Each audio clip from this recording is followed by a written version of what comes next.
सत्संगत जी, प्यार से कहना ध्यान निरंकार जी।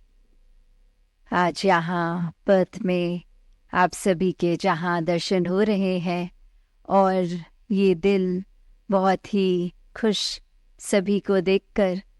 भाव आज भी सत्संग में वही, हर किसी के दिल में, ये रोम रोम में, ये रोम रोम से निराकार का एहसास, ये भाव मन के कि भक्ति में ही जीवन बीते।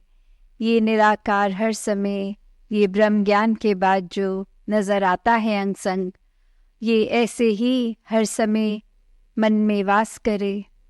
ये अपनी रिस्पॉन्सिबिलिटीज़ जो दिन भर की हैं, ये काम काज हो, पढ़ाई हो, जो भी हो, तो ऐसे ही हर कोई निभाता भी जाए। पर एक बात वही कि अपनी जीवन में इतना भी बिजी ना हो जाए कि ये मन परमात्मा की ओर, निराकार की ओर जाए ही ना। तो एक हर कार्य निभाते हुए ये निराकार को प्रायोरिटी बना के रखना, ऐसा ही भक्तों ने हमेशा सिखाया है कि किसी चीज़ से भागना नहीं है। जीवन में जो भी एक सिचुएशन आए, एक संसार में हर तरह का एक कंटेंट है, वो चाहे जीवन में हम कुछ भी देख रहे हैं, कुछ सुन रहे हैं, और आजकल तो सिर्फ वो किसी के बोलने से ही नहीं, हर तरह से कहीं हम फ़ोन उठाते हैं तो सोशल मीडिया में भरा हुआ है कंटेंट, तो उसमें भी एक फ़िल्टर सिस्टम हमने अपना लगाना है। जैसे एक कोट भी है कि not everything that we see deserves our attention. We have to filter it out.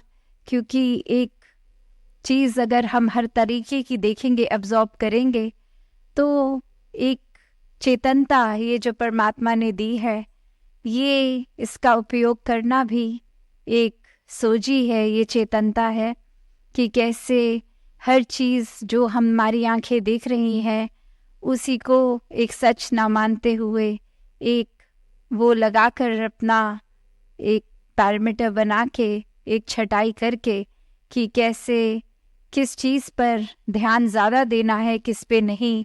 क्योंकि संसार में तो नफ़रत, निंदा, वैर, ऐसे कितने एक बातें, कितनी घटनाएं सामने आती रहेंगी जो ध्यान हमारा नेगेटिविटी की तरफ खींचेगी। पर कैसे अपने दिमाग को, दिल को वापस चैनलाइज पॉजिटिव की तरफ करना है, एक हर एक में उनकी कमियों की तरफ नहीं, एक उनकी पॉजिटिविटी की तरफ देखनी है। और इसी तरह ये आसान हो जाता है जब सच में इस परमात्मा से प्यार हो, जब इस निराकार से प्यार है, तो फिर एक प्यार ही करते जाएंगे और सभी में वो प्यार ही नज़र आएगा। फिर वो किसी के एक ऊपर नज़र क्रिटिकल हो कि उनकी कमियां होकर नहीं, एक उनसे भी अच्छाइयाँ ही एक मन सीखेगा। तो ऐसा जीवन जीना वाकई ही संभव है। सिर्फ हमें खुद को बदलना है, अपने अंदर ये सारी ह्यूमन वैल्यूज़ को लेकर आना है। सबसे पहले प्यार बनना खुद है, फिर प्यार बांटना है, और बाकी हर एक खूबसूरत गुण अपने आप ही आता चला जाएगा। तो कैसे इस संसार में एक पॉइंट ऑफ व्यू, एक नज़रिया, एक इंटेंशंस भी बहुत एक अपना रोल प्ले जो करते हैं।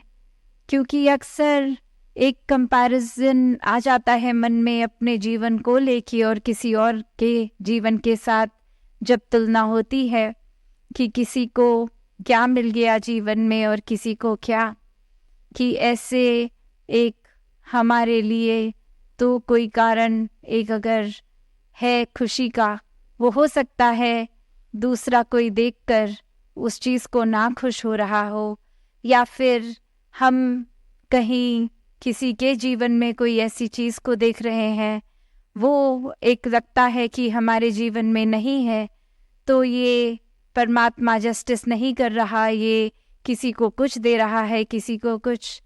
पर ये मन में सुकून तभी रहेगा, ये जो पीस की बात हो रही है, द पीस विद इन, कि ये अगर आसपास संसार में अपने जीवन में सुकून ढूंढना है तो वो अंदर भी मन के हमें सुकून पहले बनना होगा। ये सुकून सिर्फ लेने की चीज़ नहीं है, महसूस करने की नहीं। पहले खुद ही अगर हम सुकून होंगे तो ही एक हर तरफ हमें सुकून का एहसास होगा। ये इनसाइड आउट जर्नी है।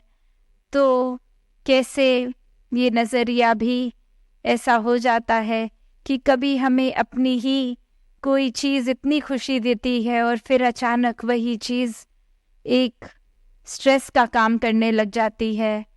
तो ऐसे ही एक कहानी जो दासी ने पहले भी आप सबके चरणों में संगत में रखी थी कि once there was a man who bought a very lavish high-end car, and he used to love the car so much that every time there would be guests coming to his house, and before even entering the house on the driveway would be this car, and he would go on to the extent of explaining all the features and all the details to everybody who came over.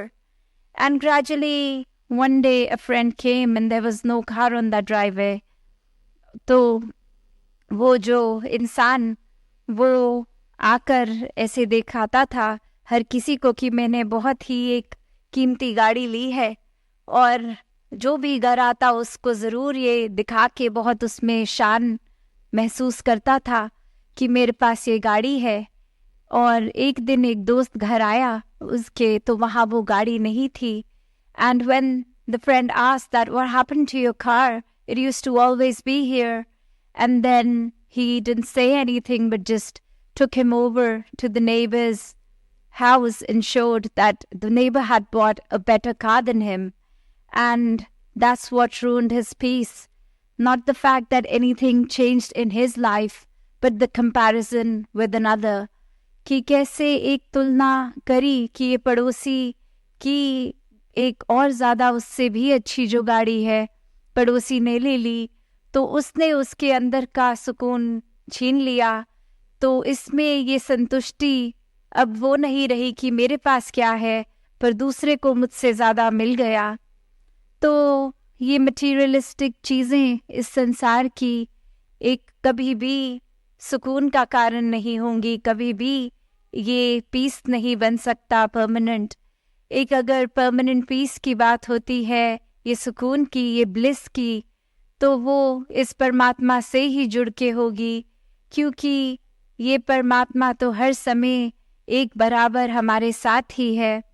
ये चीज़ों ने तो संसार में आना है, जाना है, अपना फॉर्म भी बदलना है, आज नया है फिर पुराना हो जाएगा। जैसे कोई गैजेट ही हो, चाहे मोबाइल फ़ोन्स को भी देख लें, जब नया आता है तो हम इतना ध्यान रखते हैं उनका, और धीरे धीरे वही केयरलेस एटीट्यूड हो जाता है कि स्क्रैच पड़ रहा है तो कोई बात नहीं, और शुरू में कितना ही ध्यान रखते हैं कि बिल्कुल नया है तो नए जैसा ही लगता रहे। तो ऐसे ही ये संसारिक वस्तुएं जो आज कीमती हैं कल अपनी कीमत खो देंगी, क्योंकि वो एक टेम्पररी खुशी का कारण है, वो परमानेंट खुशी नहीं है। पर ये परमात्मा ही है जिस पे अगर मन टिकाएंगे तो हर समय एक ये आनंद की अवस्था, ये ब्लिस की अवस्था, ये सुकून महसूस होगा। तो जीवन को अपने हमने क्या क्या इस जीवन में किस चीज़ को प्रायोरिटी बनाना है, किसको इम्पोर्टेंट रखना है, वो नज़रिया, वो सोजी भी इस दातार ने बख्शी है। तो वो फिल्टर सिस्टम हमें ही अपना ऑन रखना होगा, क्योंकि हर चीज़ अगर अब्जॉर्ब करते चले जाएंगे तो वाकई ही उससे सिर्फ अपने दिल में हम एक बुरी चीज़ों को बिठा लेंगे। जब नज़रिया फिल्टर करके सिर्फ अच्छाइयाँ ग्रहण करने का होगा तो फिर ये मन बहुत ठहराव में रहेगा, ये बहुत स्थिर हो जाएगा, ये जीवन बहुत ही सहज हो जाएगा। तो ऐसा ही जीवन हर कोई जीता जाए, भक्ति हर कोई एक उस तरह एफर्टलेस पत्ते की तरह हो जाए जो एक नदी में होता है तो is just going with the flow. तो कैसे एक स्वाभाविक रूप में एक आराम से तैर के एक तरफ से दूसरे तरफ बस बहता चला जाता है, तो ऐसा ही जीवन हर कोई जीता चले जाए, एक सेवा भाव जो कि सिर्फ अपनों तक सीमित ना हो, कोई सेल्फिश कारण से नहीं, पर ये सेल्फलेस लव, ये अनकंडीशनल लव पूरे संसार के लिए हो कि सभी में ये परमात्मा है, हर कोई अपना है, हर कोई बहुत ही इम्पोर्टेंट है, श्रेष्ठ है। ये हर किसी के लिए दिल से आदर सत्कार निकलता है, तो वाकई ही फिर ये बेगर्ज मोहब्बत नहीं है, ये एक सेल्फिश होकर नहीं, एक अपने लिए जीता नहीं है इंसान, बल्कि पूरे संसार के लिए फिर वरदान बन जाता है। ये संसार, ये अर्थ जैसे हमें इतनी खूबसूरत इस परमात्मा ने दी है, तो जीवन को भी ऐसा बनाएं कि जब जितना जिए हमारा मन भी ये पोल्यूशन फ्री हो, किसी के लिए नेगेटिविटी ना रखता हो, और ये आसपास की प्राकृतिक सुंदरता भी, ये जैसा नेचर ब्लेसिंग मिली है हमें इस अर्थ पे, उसको भी साफ सुथरा वातावरण को रखना है, एक ज़ीरो वेस्टेज की तरफ, चाहे पानी का हो या कोई भी और चीज़। ये नेचुरल रिसोर्सेज को भी हमने इस तरह ही रखना है, एक सेवा भाव से पूरे संसार के लिए सेवा करती जानी है। सुमिरन को भी वो टूल बनाकर कि ये निराकार से अपना रिश्ता और गहरा करना है, और सत्संग आके भी संतों की बातें सुनकर इस पर ध्यान देकर एक जीवन और निखारते हुए कि ये जीवन और सवरेगा, जितनी बातें सुनेंगे उतना ज़्यादा जीवन और बेटर होता ही जाएगा। तो ऐसा ही जीवन हर कोई जीता जाए, ये भक्ति हर कोई करता जाए।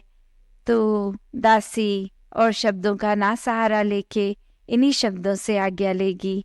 सात संगत जी, धन निरंकार जी।